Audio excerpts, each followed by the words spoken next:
today's video, we unbox an outstanding $20 haul of plastic vehicle sprues, metal miniatures, and a variety of terrain pieces for use in All Quiet on the Martian Front, the tabletop miniatures game of the Martian invasion.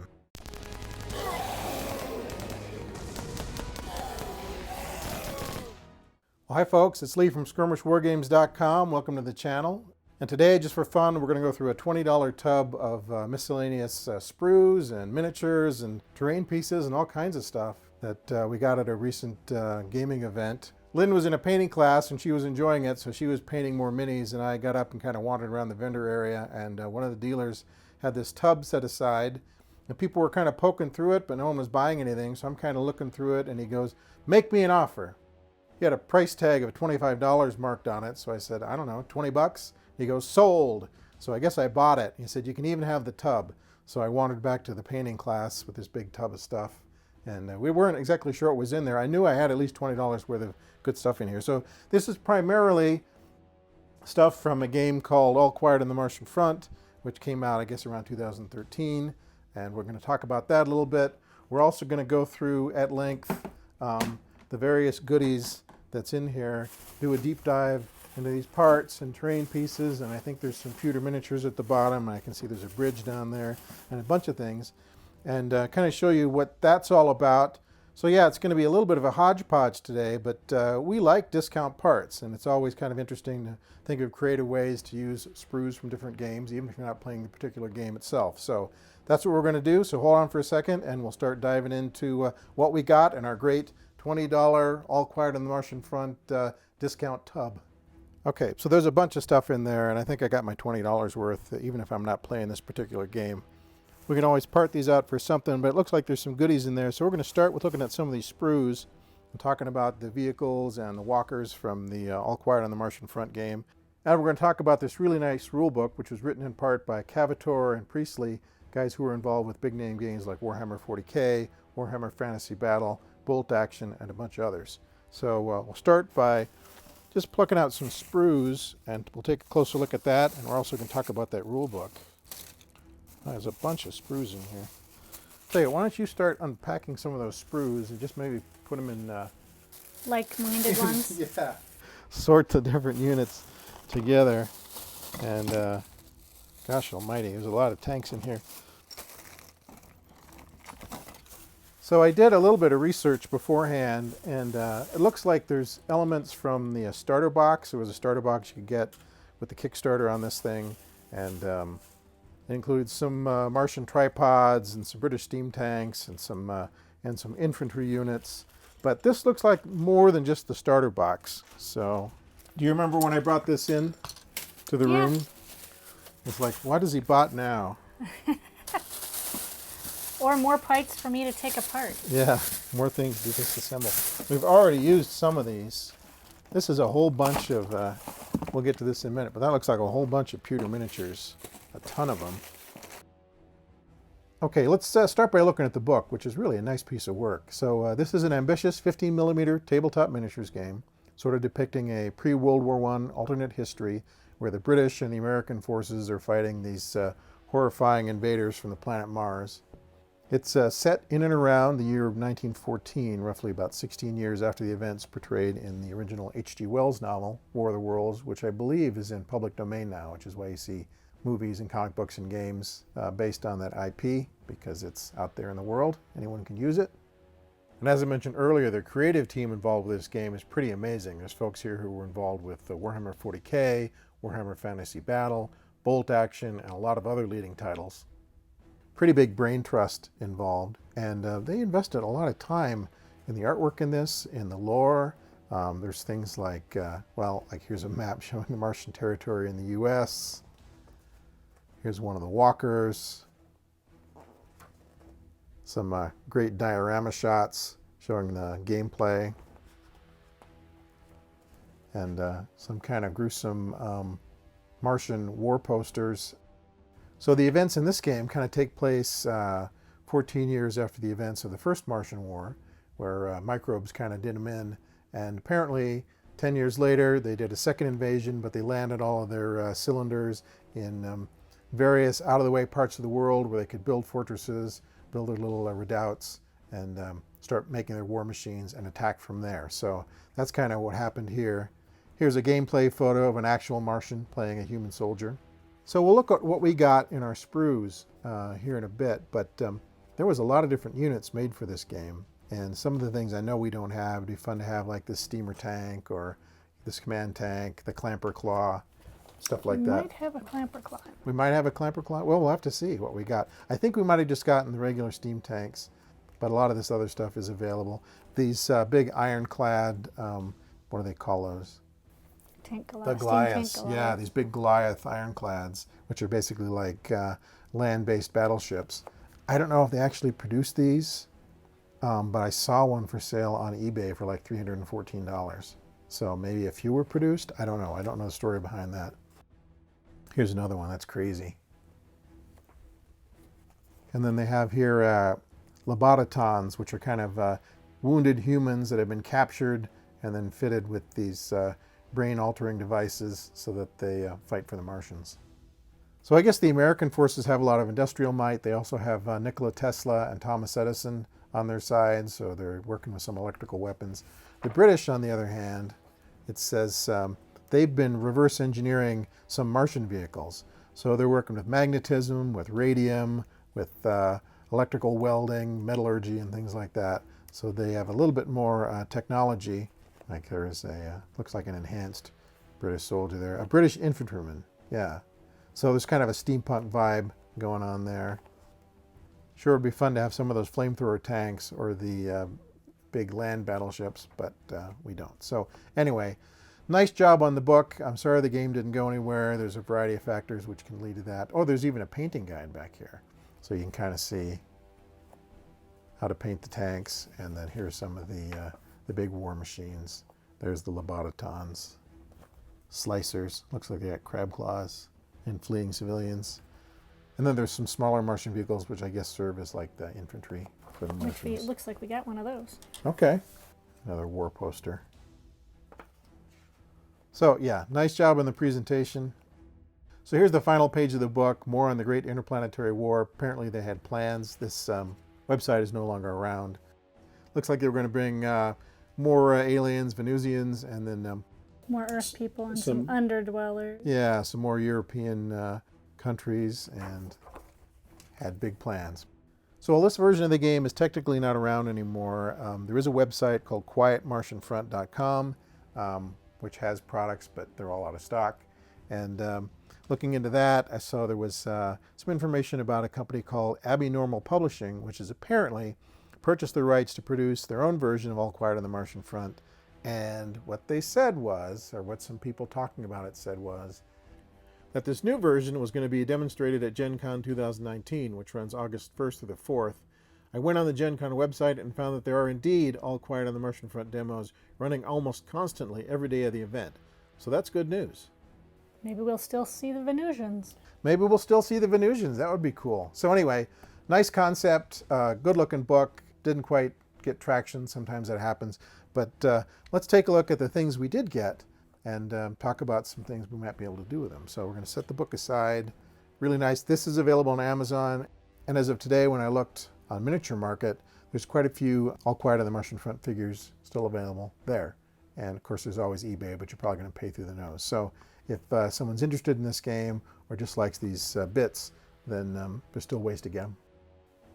So that is probably one of the smaller walkers. So there's a lot of different Martian tripods. So let's see, assault tripods, grenadier tripods, dominator tripods.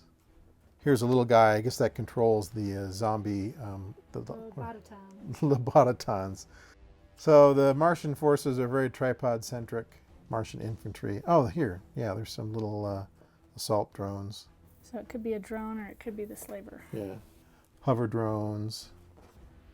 Okay, let's see what we got. So here's some of the drones. These look like the big ones. The big tripods, and we got quite a few of those. Yeah, so we might be able to, because there's the balls that go in for that one. Oh, that okay. One. I think all right. they're that one. Yeah, all right, let's take a look there. It looks like that's the one. Oh, there's his ball. I wonder if that's his balls? Well, that's a green gas grenade. Oh. Green gas and black dust. So that must be like an assault tripod. So a bunch of those. Yeah. 3, 4. And then one of the little dudes. One little guy. What's this? Oh, this must be... That must be the base and additional tentacles and things. All right. Lots of plastic parts. Okay, so we got those. And then we got our horde of British steam tanks.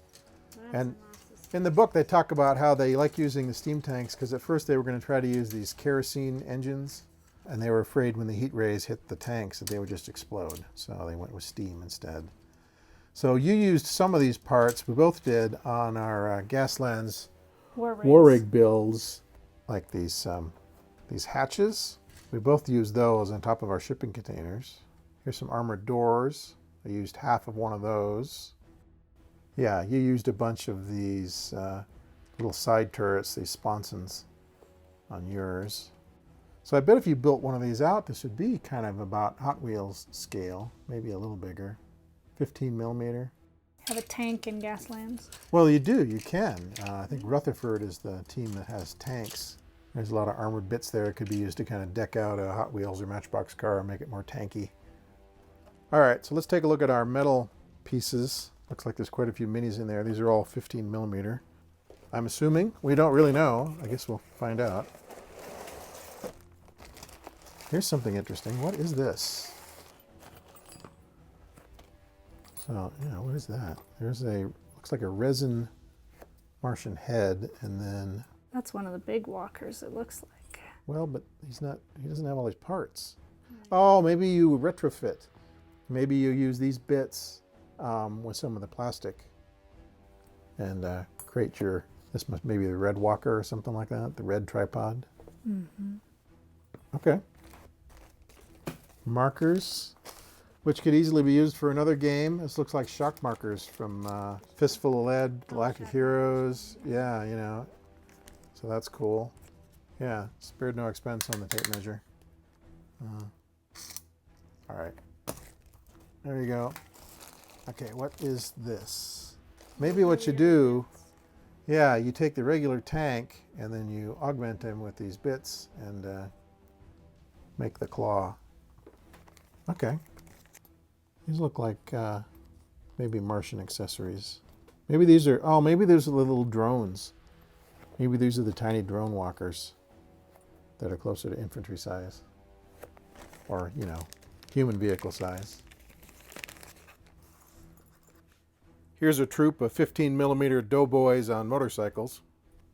They're World War I style, but if you were looking for a cheap source of Gaslands motorcycle miniatures, they're not terribly out of scale.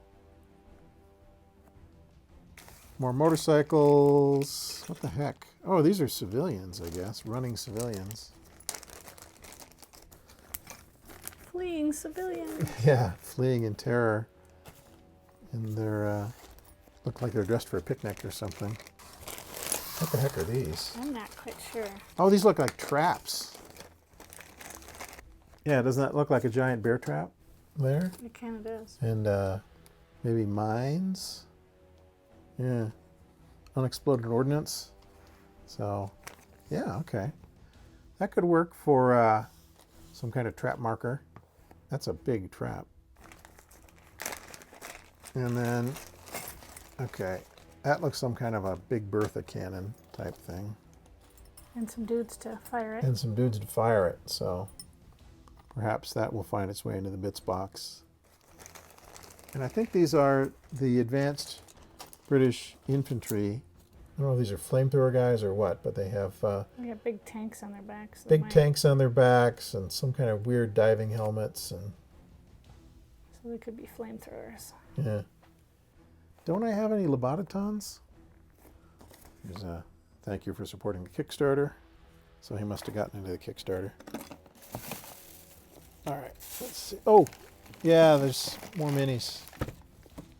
Yeah, there's tons more minis. Oh, yeah. There's your Lobotatons. All right. I knew there was some Lobotatons in here somewhere. So, yeah, I think I've already plucked out one of these for use in a Gaslands vehicle. With some kind of, I'm making a toxic waste transport, and one of these guys is going to be like the handler. He's going to be like the leaking drum handler. Some of these guys would be right at home in the wasteland. They got a helmet, they got some kind of funky weapon, they got some kind of a radiation suit type thing. So, yeah, they will be repurposed. More British soldiers, normal ones, I guess. Is that more fleeing civilians? Yeah, it looks like fleeing civilians. They don't want to have to wear the lobotomy helmet and become Martian infantry. All right, let's get on to Terrain? these terrain pieces. Who knows, if the game comes back around, we might have to play a game of All Quiet on the Martian Front. Yeah, paint up this disabled Martian walker, and he could be terrain for any sci-fi game. We can always use a bridge. This is a heavy bridge. Is that ceramic? It's not resin. Yeah, it looks like ceramic. And here it looks like he just took some rocks and built a wall on a piece of wood. So that could be painted up a little bit. Dungeon doors and wall bits. JR 12 millimeter. Just wall sections, I guess. Mm-hmm. I think this is for like a heat ray sweep when the Martian comes up and shines his flashlight on a whole unit of infantry. So you can kind of get the sweep there. And there's a nice little radius marker. Yeah, Martian symbols. And finally, we have some full-color cardstock buildings of various sizes from Alien Dungeon, the publisher of All Quiet on the Martian Front. These structures give the civilians someplace to hide, I suppose, but they probably aren't impervious to Martian heat rays. Well, folks, thanks very much for watching. We hope you enjoyed the great $20 All Quiet on the Martian Front miniature and terrain unboxing. I think there's 20 bucks worth of stuff in there, don't you? Definitely. Okay. We'll see how creative we can get with it. If any of you guys are going to Gen Con next week, maybe you'll see a new version of All Quiet on the Martian Front being demonstrated, and we hope it comes back. The concept is pretty neat, and the folks who did the first version laid some good groundwork, so it'd be nice to see it continue on in one version or another. And maybe we'll get some of our other aliens. Yeah, I'd like to see those Venusians sometime. Maybe the Kaiser and the Venusians will be fighting at some point. That would be funny. In the meantime, if you like what we do here, please subscribe to our YouTube channel. Please give this video a big thumbs up and visit us online at our website, skirmishwargames.com.